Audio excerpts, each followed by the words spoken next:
let's begin.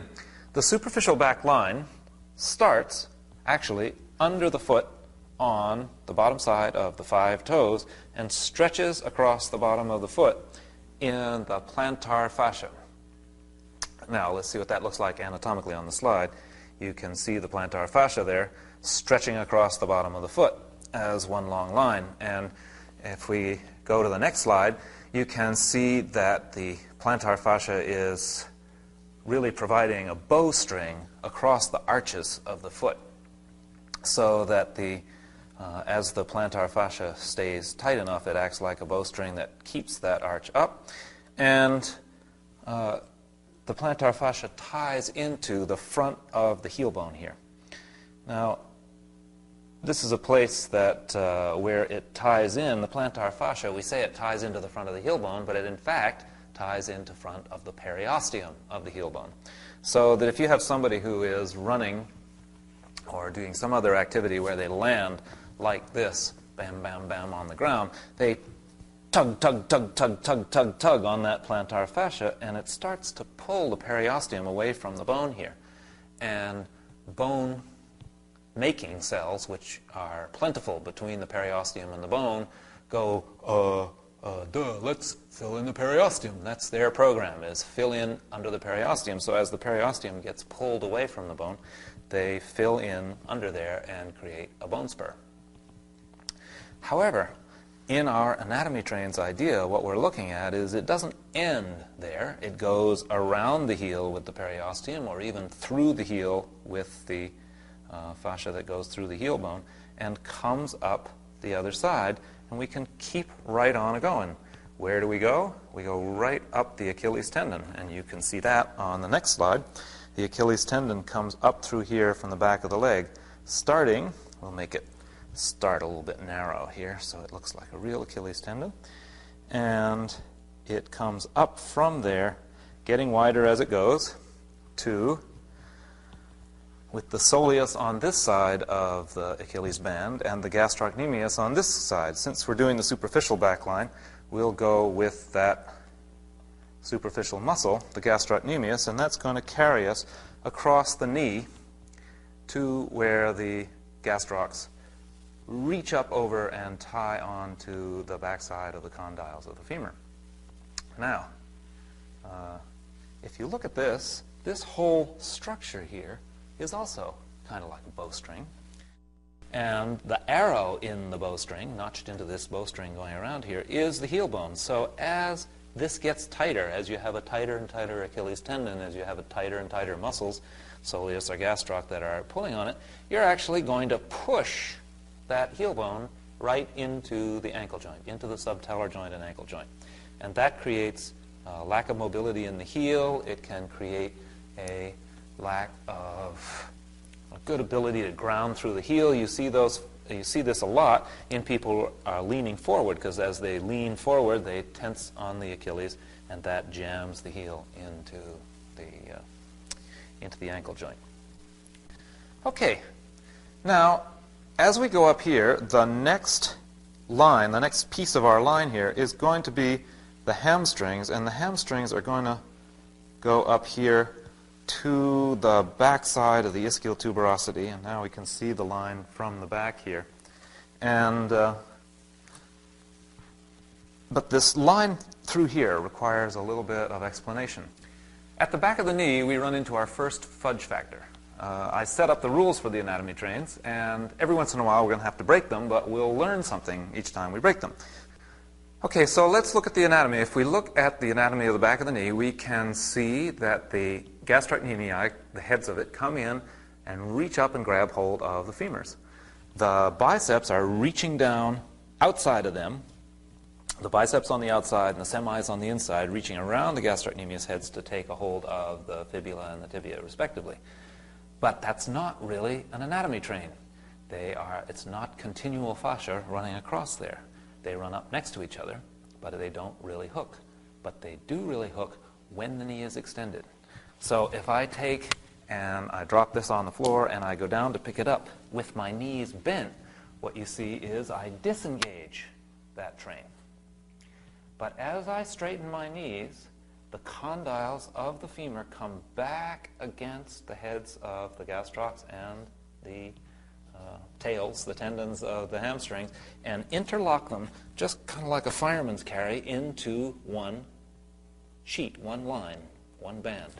So that if I reach over to pick this up with my knees straight, I feel the restriction in my hips as I go against that anatomy train, which we now see is starting from right under the toes, going around the heel, up the back through the Achilles tendon and the gastrocnemius, and up the hamstrings to the ischial tuberosities.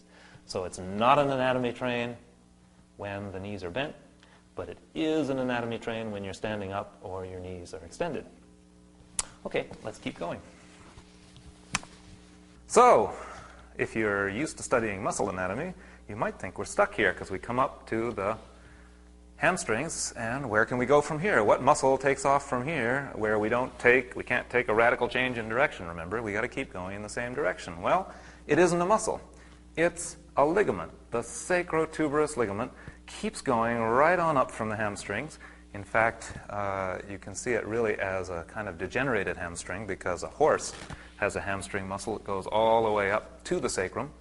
But ours has degenerated so we can have this nice strong ligament. But it's still a fascial continuity right up from the hamstrings, right over the sacrotuberous ligament, onto the edge of the sacrum here. Well, once we get up to the sacrum, it's really easy because we're in the lumbosacral fascia here, in the sacral fascia, and we can just travel up on any one of a number of erector spinae muscles here that travel up and over the laminar groove here, this trough, until they reach the occipital ridge. And from the occipital ridge, we don't even stop there. We go right over the top of the skull with the scalp, the Gallia aponeurotica, if you want the formal name, and right over here to the brow ridge, and here this train stops. Let me give it a little trim here.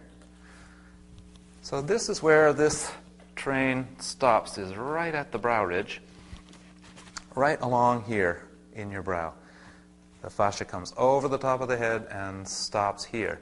Of course, there's a fascial continuity down onto the face, but the facial fascia is very soft and malleable, and the hard structural stuff stops at the brow ridge. If you think about a fish, as we looked at earlier, the skull stops above the eye, and that's where our original skull stopped, and that's where this line stops. So now if you look sideways on this skeleton, what you can see is this first myofascial meridian that we have starts all the way from the bottom of the foot, goes around up the back of the leg, continues up the back of the leg to the ischial tuberosity, travels over between the pelvic bone and the sacrum, travels up the back in the laminar groove, all the way to the occipital ridge, up over the top of the head, and stops at the brow ridge.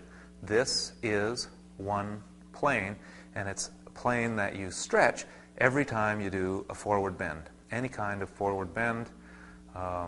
The yoga people use the forward bend, downward facing dog position anytime you bend over to pick up your keys.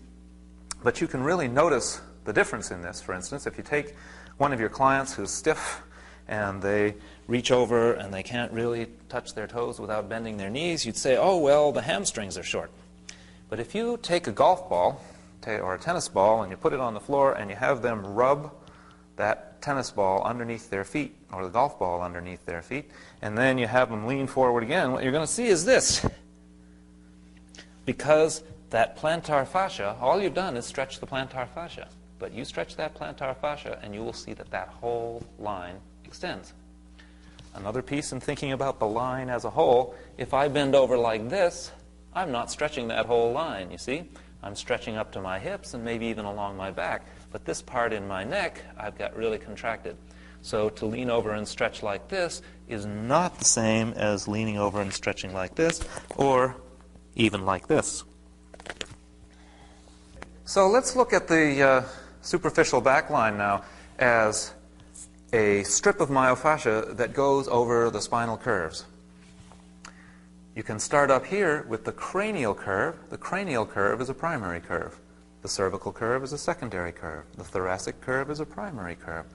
The lumbar curve is a secondary curve. The sacrococcygeal curve is a primary curve. Now, I know we're stretching a little bit, but the knee curve is a secondary curve, right? And the heel is a primary curve. And the arches are a secondary curve. All the secondary curves that we're looking at here, the cervical when you pick up your head, the lumbar when you start to crawl, the knee when you start to walk, and the arches when you start to walk, are all curves that have to be pulled into being by the balance of the myofasciae. The primary curves are there just as part of the skeleton. The secondary curves have to be held by a balance of the muscles. So now if you look at the knees here, when you're walking, when you're standing, if you jam the knees back into hyperextension, you've got a secondary curve problem. If your arches are fallen, you've got a secondary curve problem. The balance of the knees has the knees off lock, pretty straight, but still in a curve that goes this way. So now it's just an expanded vision of what you've been looking at and been learning, just to see secondary, primary, secondary, primary, secondary, primary, secondary, primary. And the superficial back line is the one that mediates all these primary and secondary curves. So if you see a posture, for instance, here's a common one. If you look at a posture like this, and you compare it to the superficial back line, you can see that the superficial back line is short from my shoulder to my ankle. It's like a bowstring. Here would be a straight posture, well, straight as I can manage in this 50-year-old body, and here would be a short back line posture. One short back line posture. Here would be a posture in which the primary and secondary curves have been reversed. You have a reverse curvature of the knee secondary curve, and that's going to require that you, generally speaking, that you have more of a curvature in the lumbar secondary curve.